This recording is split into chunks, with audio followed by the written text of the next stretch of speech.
Okay, so my topic is Hindi and other Indian languages skills, the cornerstone of media education.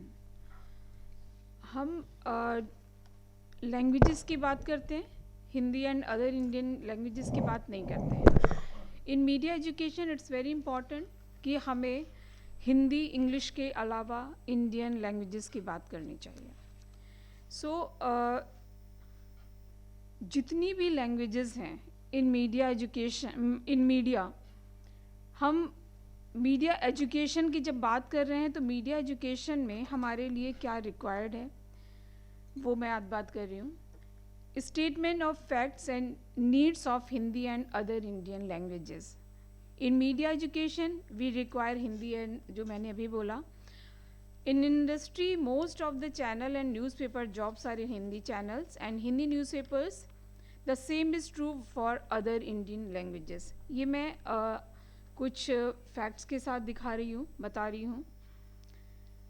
Basically इतने सारे channels हैं जो मैंने search किया. Hindi news channels के नंबर सबसे ज़्यादा है. Regional Hindi channel 16, English news channels 14, Oriya, Tamil, Telugu, Bangla, Malayalam, Gujarati, Kannada and इसके अलावा मराठी, तमिल, तेलुगु, बहुत सारे ऐसे हैं, उर्दू. सभी चैनल्स का मेरे पास डेटा मैंने निकाला और मुझे इसमें दिखाई दिया कि सबसे ज़्यादा हिंदी है. इंग्लिश न्यूज़ चैनल का आप देख रहे होंगे 14 है, रीजनल 16 है. इट मीन्स कि रीजनल लैंग्वेजेस की भी इम्पोर्टेंस है एंड वी इग्नोर दिस. हम उसका यूज़ नहीं करते हैं. लेकिन मैंने जब भी इन लोगों से, स्टूडेंट से परफॉर्मेंस करवाया, चाहे वो रेडियो में करवाया या कहीं स्क्रिप्ट राइटिंग में करवाया, तो मैंने उनको चॉइस दी कि आप भोजपुरी अगर जानते हैं तो भोजपुरी में प्रोग्राम बना लीजिए, अगर आप पंजाबी जानते हैं तो पंजाबी में बना लीजिए, मैथिली जानते हैं तो मैथिली में बना लीजिए. इट मीन्स कि आपको लगता है कि आपके स्टूडेंट्स को ये सारी चीज़ें जाननी चाहिए. गवर्नमेंट उन चैनल जो हैं उनका नंबर सिर्फ 4 है. DD National, DD Bharati, DD Retro, Sansad TV. और इम्पॉर्टेंट बात यह है कि डीडी मेट्रो, लोकसभा टीवी और राज्यसभा टीवी को डेड चैनल अनाउंस कर दिया गया है. क्यों? जबकि मैंने राज्यसभा टीवी चैनल्स के बहुत सारे प्रोग्राम देखे हैं. राजेश बादल जो यहाँ आए थे, आप सभी लोग जानते होंगे, उनके प्रोग्राम रेगुलर बेसिस पे मेरे पास आते हैं जो उन्होंने उस टाइम पीरियड में बनाए थे. उनको हिस्ट्री हो गए. वो हिस्ट्री क्यों हो गए? जबकि बेस्ट प्रोग्राम्स बने हैं. अब उनका कहीं कोई आप ढूंढेंगे तो शायद मिल जाए, क्योंकि वो मुझे भेजते रहते हैं, मैं कई बार ग्रुप्स में भेज देती हूँ. इट मीन्स कि वहाँ भी रिक्वायरमेंट है कि आपके प्रोग्राम्स जो हैं इन चैनल्स में होने चाहिए. न्यूज़पेपर सर्कुलेशन की बात है जहाँ तक, आप ये देखिए इसमें सबसे पहले नाम आता है दैनिक भास्कर का, उसके बाद है Dainik Jagran, then Times of India, then Malayalam. Malayalam में मैंने जो इसमें देखा, इसमें सर्कुलेशन ये आप देख ही रहे हैं. इसके अलावा टॉप 10 न्यूज़पेपर इंडिया जो आ रहा है उसमें भी सबसे पहले भास्कर है, उसके बाद दैनिक भास्कर, दैनिक जागरण है, और थर्ड नंबर पर टीओआई है, फिर Hindustan times, Hindu, Indian express, economic times, और डिफरेंट न्यूज़पेपर हैं, डेक्कन क्रॉनिकल, डेक्कन हेरल्ड वगैरह वगैरह. सबका सर्कुलेशन मैंने लिखा है, सबका मैंने डेटा पूरा लिया हुआ है.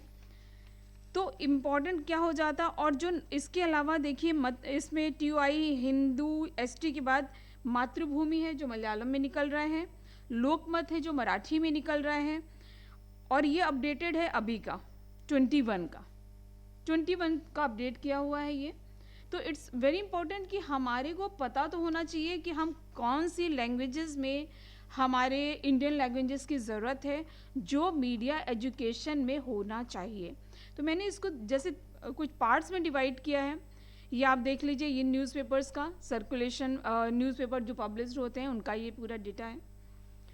इसके अलावा जो मैं इसको थोड़ा शॉर्ट करती जा रही हूँ क्योंकि मेरे पास सारी भाषाओं, मिजो में एक न्यूज़पेपर है, नेपाली में 7 हैं, उड़िया में 10 हैं, पंजाबी में 15 हैं, कन्नड़ में 13 है, कश्मीरी में 2 हैं, उर्दू के 14 न्यूज़पेपर्स हैं। तो बहुत सारे न्यूज़पेपर्स इस तरह से पब्लिश हो रहे हैं।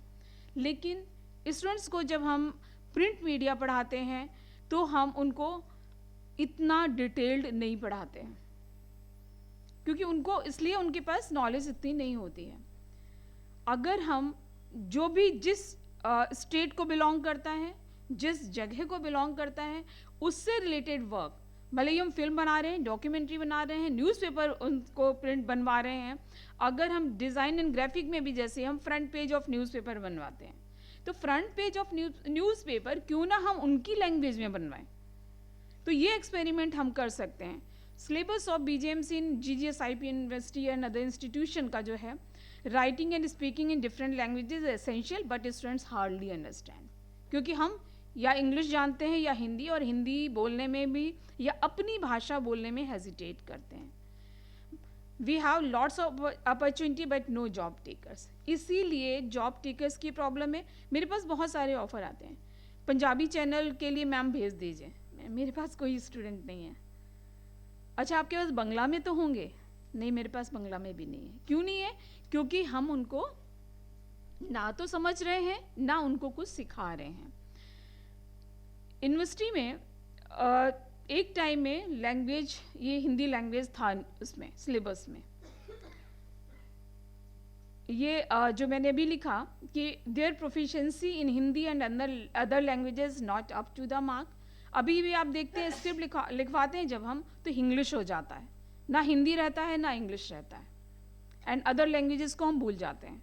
तो अदर लैंग्वेजेस, क्योंकि स्क्रिप्ट राइटिंग बेसिकली मैंने बहुत स्क्रिप्ट राइटिंग कराई, इवन मैंने DNG में भी राइटिंग करवाई है, ना केवल designing part, other than designing मैंने उसमें लिखवाने का भी, क्योंकि मैंने कलर्स, मैंने उनको बोला स्टोरी टेलिंग इन कलर्स, कौन से कलर्स मॉर्निंग टू इवनिंग आपको दिखाई दे रहे हैं, right paragraph, use that colour जो तुम्हें दिखाई दिया। मॉर्निंग में तुम वॉशरूम में गए और तुम्हें जितने अपने पेज से लेके अपना ब्रश एंड तुम्हारा टॉवेल एंड योर ड्रेस पूरा लिखो, एंड कॉलेज आने तक जो भी तुम्हें दिखाई देता है, तो यूज़ दैट कलर्स। वो उन्होंने इंग्लिश में लिखा, कुछ ने हिंदी में लिखा, एक ने किसी ने मुझे पंजाबी में लिख के दिखाया। मैंने कहा इसको एक्सप्लेन करो, ठीक है, हो गया। बट हम और लैंग्वेजेस की बात नहीं करते हैं। सो in the university syllabus overall in every semester we have subject like WS, PD, CCP and so on। इतने सारे सब्जेक्ट्स हैं, हम सब में एक्सपेरिमेंट कर सकते हैं। ऐसा कुछ नहीं है कि हम एक्सपेरिमेंट नहीं कर सकते हैं। जो मैंने अभी बताया कि हमारा education system, university syllabus has little emphasis on Indian languages. ये जो हिंदी की बात कर रही हूँ, हिंदी सिलेबस में था, और मुझे याद नहीं है कि किस ईयर में ड्रॉप हुआ है, ये 16 में ड्रॉप हुआ। जो 16 वाला सिलेबस था वहाँ से वो ड्रॉप हुआ। उससे पहले स्टार्टिंग टू 2015 ये सिलेबस में था। उसमें क्या है कि वो ड्रॉप क्यों किया गया? क्योंकि स्टूडेंट्स को लिखना नहीं आता है और वो इस सब्जेक्ट्स में उनकी बैक आ जाती है। सो मैंने फिर ये अपना पॉइंट रखा कि बैक तो DNG में भी बहुत आती है, CI में भी आ जाती है, बहुत सारे सब्जेक्ट्स ऐसे हैं जिसमें बैक आती है, तो ये तो कोई पॉइंट नहीं हुआ कि आप हिंदी हटा दीजिए। तो लेकिन वो उसके बाद उसको उसमें ऐड नहीं किया गया, इंक्लूड नहीं किया गया। सो चेंज कहाँ होना चाहिए? एजुकेशन पॉलिसी में, एंड क्योंकि industry job opportunity there is mismatch. जब हम बात करते हैं कि एजुकेशन सिस्टम की, पॉलिसीज़ की, लेकिन हम जब जॉब टेकर्स की बात करते हैं, जॉब अपॉर्चुनिटी की बात करते हैं, तो वहाँ मिसमैच है। सब्जेक्ट सारे हैं, सारे सब्जेक्ट हम पढ़ रहे हैं, इंग्लिश में पढ़ रहे हैं। बहुत सारे स्टूडेंट्स, मेरे यहाँ नहीं, विप्स का भी एक्सपीरियंस था, हर साल 1 या 2 स्टूडेंट ऐसे होते थे जिनका आता था मेरे पास, मैम हमारा ना हिंदी में करवा दीजिए, मुझे हिंदी में पेपर देना। फिर हम यूनिवर्सिटी लेटर भेजते, इस बार भी किसी का गया है कि हिंदी में पेपर देना है, I am not comfortable with English so much. बोलना लिखना दोनों, proficiency in English speaking and writing both is important as well in other languages as and in Hindi। So इसमें आप जब स्टूडेंट्स को, क्योंकि स्टूडेंट समझ नहीं पा रहे हैं, लेकिन ये एक्सपेरिमेंट हमने इंस्टीट्यूट लेवल पे किया। Experiment that we have been doing in media school, क्या क्या हम कर रहे हैं. जब आईकैन होता है, सभी को पता है कि आईकैन में हम एक बुक हिंदी की निकालते हैं. प्रेजेंटेशन, बुक्स सब हिंदी में. एक बुक का प्रेजेंटेशन कुछ लोग आते हैं जो हिंदी में प्रेजेंट करते हैं और उनकी हमें सेपरेट एक बुक भी निकालते हैं. लेकिन क्वालिटी ऑफ वर्क वो इतना ख़राब होता है, उसको एडिट करने में मुझे पूरे पापड़ बेलने पड़ते हैं. एडिटिंग में करती हूँ, सेंटेंस स्ट्रक्चर ठीक नहीं है, स्पेलिंग मिस्टेक बहुत ज़्यादा है, तो वो क्योंकि आपको क्वालिटी ऑफ वर्क नहीं आता. क्वालिटी ऑफ वर्क हम कैसे सिखाएंगे? वो हम क्लासरूम टीचिंग जब करते हैं सिखा सकते हैं. केवल एफर्ट्स करने की ज़रूरत है. जैसा मैंने अभी प्रमोद ने जब प्रेजेंटेशन किया था अभी मैंने बोला कि हम उनको अगर उनके पैरामीटर बनाते हैं, हम थोड़े से एफर्ट्स करते हैं, हार्ड वर्क करते हैं, तो हम उनको ज़्यादा से ज़्यादा सिखा सकते हैं. बिल्कुल उसमें कोई प्रॉब्लम नहीं है. हमारी इंडस्ट्री के लोग आते हैं. अभी लेटेस्ट सबसे जो नए हमारे गेस्ट आए थे, कौन आया था, किसको याद है? अभी फिल्म फेस्टिवल के लिए आए थे, विनय पाठक. उन्होंने पूरे टाइम हिंदी में बोला, कन्वर्सेशन हिंदी में था, इंटरव्यू हिंदी में दिया. तो जब हम बात करते हैं प्रोफिशिएंसी की, हमारे गेस्ट आते हैं, एक्सपर्ट्स आते हैं, वो हिंदी में इंटरव्यू देना चाहते हैं, बट स्टूडेंट इंग्लिश में क्वेश्चन पूछते हैं. क्यों भाई? हमारे जब गेस्ट हिंदी में बोल रहे हैं तो हम नहीं बोल पाते हैं. अगर नहीं बोल पाते इट मीन्स कि हमें पहले से अपने को प्रिपेयर करना है फॉर क्वेश्चंस. क्योंकि आप आप बड़े नहीं हैं, आपके सामने जो गेस्ट आया वो गेस्ट है. We are as a interviewer, हम इंटरव्यू कर रहे हैं किसी का, तो हमारे लिए, और हमें कोशिश ये करनी है कि अगर कोई ऐसा पर्सन आ रहा है जिसको और लैंग्वेजेस में बात करनी आती है, तो हम उसका इंटरव्यू उस लैंग्वेज में करें. स्टूडेंट्स हमारे पास हर भाषा के हैं, ऐसा नहीं है. उस स्टूडेंट को प्रिपेयर करें फॉर इंटरव्यू. और इसके साथ में क्या कर सकते हैं, हम नीचे उनका सबटाइटल्स दे दें, वो इम्पॉर्टेंट हो जाएगा. तो वो आपका सर्कुलेशन भी होगा, और जब आप उस गेस्ट को भेजने वाले हैं तो वो अपने फेसबुक पे, अपनी वेबसाइट पे जब शेयर करेगा तो वो उसके पूरे ग्रुप से मे बी 5,000 मे बी 10,000 लोगों तक वो शेयर हो जाएगा. तो वो बहुत इम्पॉर्टेंट है. कवरेज, इवेंट्स की कवरेज की जब हम बात करते हैं, कोई भी इवेंट होता है, इवेंट की conference, film festival is done in Hindi and English both. शाम को जब मेरे पास प्रेस रिलीज़ आती है, मैम ये प्रेस रिलीज़ आपको देखनी है क्योंकि हिंदी में है.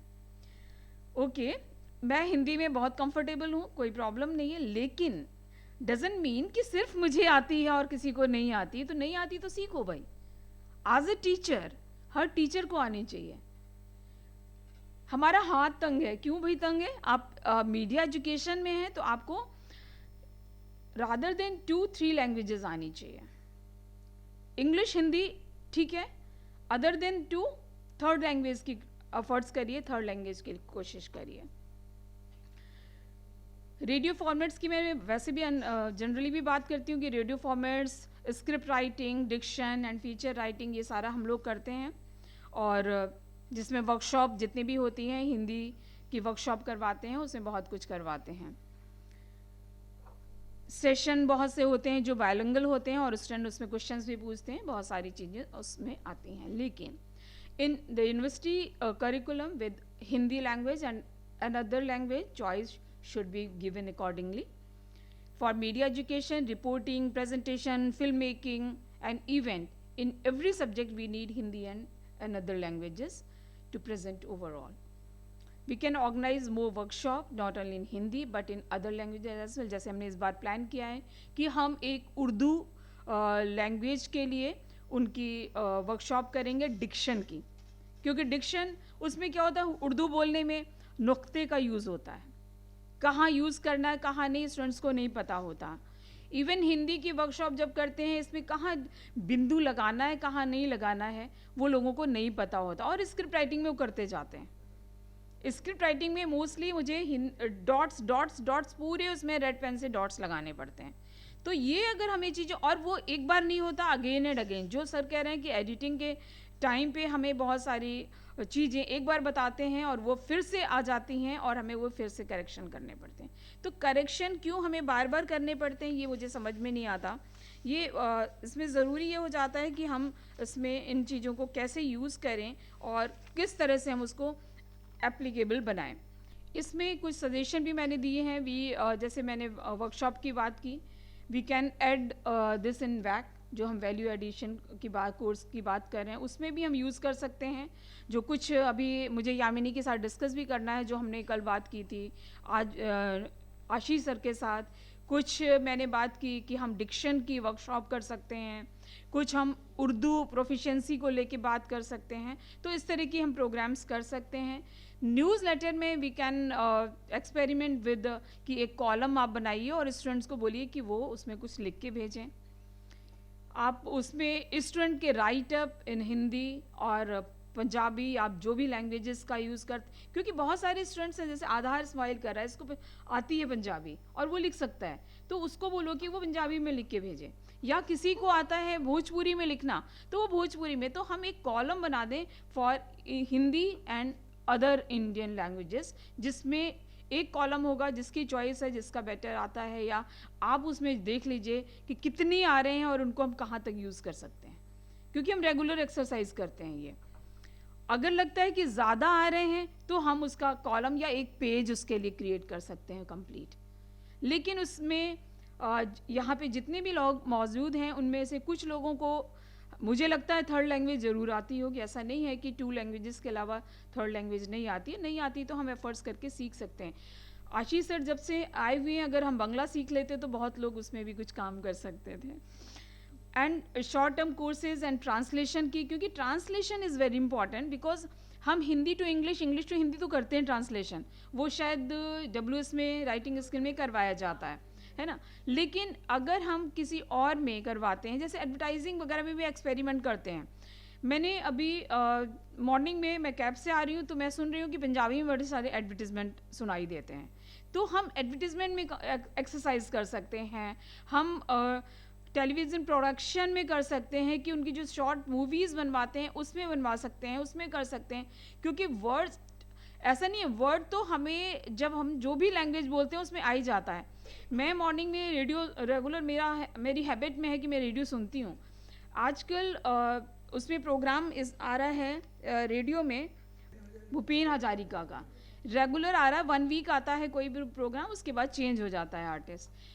तो भूपेन हजारिका इंग्लिश में भी परफॉर्मेंस करते हैं, हिंदी में भी करते हैं और असमी में भी करते हैं, और इतना अच्छा इंटरव्यू उनका मैं सुन रही हूँ लगातार, वो जो प्रेजेंट कर रहे हैं, क्या आवाज़ है उनकी, क्या उसमें आप ये देखिए, उनकी जो एक प्रतिध्वनि करके प्रोग्राम है उसमें उनका इमोशंस, उनके एक्सप्रेशन, और ये आपका जब डिफरेंट लैंग्वेजेस में आप यूज़ करेंगे तो वो आपके लिए बहुत बड़ी लर्निंग है, क्योंकि आप उसे सीख रहे हैं। क्योंकि इंग्लिश में ऑब्वियसली जो मेरी फीलिंग है, I don't know I am right और रॉन्ग, कि उसमें क्या है कि उसने इमोशन और एक्सप्रेशन को हम उतनी अच्छी तरह से प्रेजेंट नहीं कर पाते हैं जो एग्जैक्टली कर सकते हैं। डिफरेंट लैंग्वेजेस में करेंगे तो हमारे पास वो ऑप्शन होता है कि हम उसको बहुत एक्सप्रेसिव तरीके से प्रेजेंट कर सकते हैं।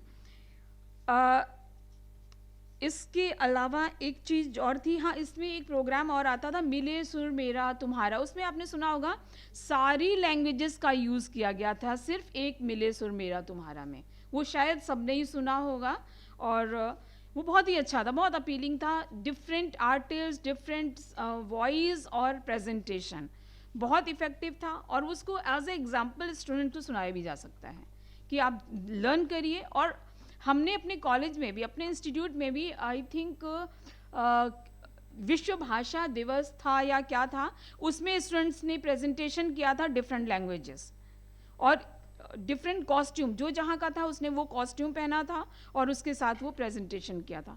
तो ये एक्सपेरिमेंट हम लोग करते रहते हैं, लेकिन हमें इसमें और ज़्यादा करने की ज़रूरत है। अगर हम और ज़्यादा करेंगे तो बहुत ही अच्छा रहेगा। और एक चीज़ मैं अभी यहाँ देख रही थी कि जैसे पीयूषा ने भी अपनी स्लाइड में कहा था, वी हैव जॉब, बहुत सारे जॉब हैं इंडस्ट्री में, लेकिन हमारे पास टेकर नहीं है, जो मैंने स्टार्टिंग में बोला। तो अगर हमारे पास डिफरेंट लैंग्वेजेस में भी हम एक्सरसाइज करें, एफर्ट्स करें, तो वो जो गैप है वो फुलफिल हो सकता है, उसमें हम उसको कंप्लीट कर सकते हैं और देख सकते हैं। Thank you. उसमें क्या है, हम एग्रीकल्चर में तो काम कर रहे हैं, लेकिन हमें ये नहीं पता कि हमारे जो टेकर्स हैं वो क्या हैं। हिंदी इंग्लिश जानते हैं, ठीक है, जानते होंगे, लेकिन और लैंग्वेजेस के लोग भी तो हैं, लेकिन हम उनके लेवल पे जाके नहीं कर पाते हैं। इंग्लिश में आप प्रेजेंटेशन कर रहे हैं, उसमें आप पॉलिसीज़ बना रहे हो, सर्कुलेट कर दे रहे हैं, अब बीच में आपको एक मीडियोकर चाहिए, आपको एक पर्सन चाहिए जो आपको ब्रीफ करे जाके एग्जैक्टली पॉलिसी क्या है, एग्जैक्टली गवर्नमेंट आपको बताना क्या चाह रही है, आपको बेनिफिट क्या देना चाह रही है। तो ये कमियां क्यों हैं मुझे नहीं पता। जबकि अच्छा, इंडस्ट्री की बात है, अदर कंट्रीज़ में, ऑस्ट्रेलिया में तो मैंने देखा है, अदर कंट्रीज़ में भी डिफरेंट लैंग्वेजेस, कम्युनिटी रेडियो चलाए जा रहे हैं, कम्युनिटी रेडियो में यूज़ कर रहे हैं डिफरेंट लैंग्वेजेस का, not only in Hindi, other languages, Bangla भी यूज़ कर रहे हैं, डिफरेंट लैंग्वेजेस।